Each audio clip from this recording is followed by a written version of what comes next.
The air hung heavy with the stench of fear and something metallic. It was a scene that would forever be seared into the minds of the first responders.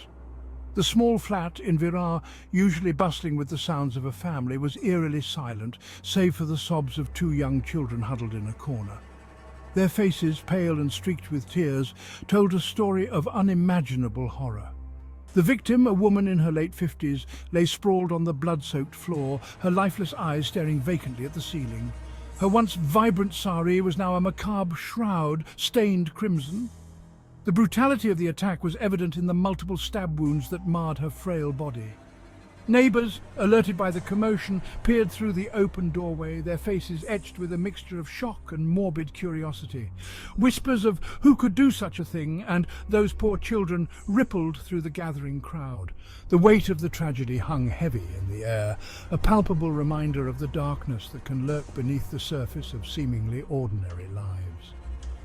The arrival of the police brought a semblance of order to the chaos. Officers cordoned off the area, their faces grim as they went about their gruesome task. The children, now orphaned by this senseless act of violence, were gently escorted from the scene, their cries echoing the pain that had been inflicted upon them. The investigation had begun, a quest for justice in the face of unspeakable cruelty. The Care family, once a picture of normalcy, had been harboring a dark secret.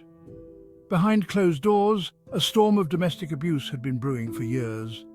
At the centre of it all was Prashant Kaur, a man known to neighbours as a quiet, hard-working individual. But beneath this facade of normalcy lurked a deep-seated rage, fuelled by alcohol and a sense of inadequacy. I was worn down by years of abuse, a shadow of my former self. My once bright eyes were now dull with fear, my spirit crushed by the constant threat of violence that hung over me like a dark cloud.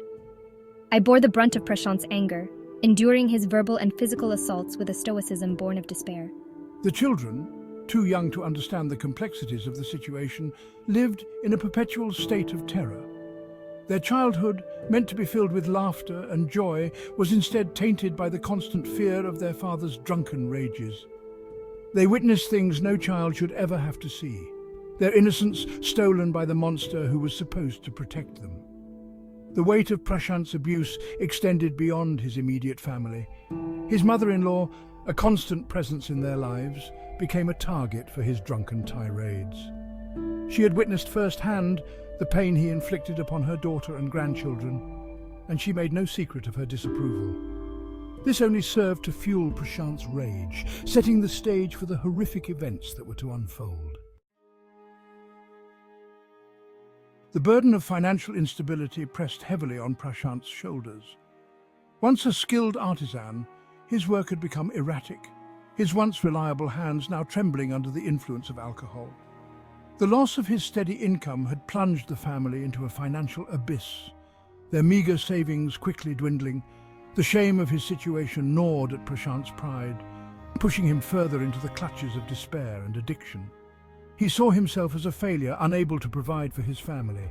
This sense of inadequacy manifested as anger directed at his wife, whom he blamed for their financial woes. The once loving home became a battleground, filled with the sounds of bitter arguments and the sting of harsh words.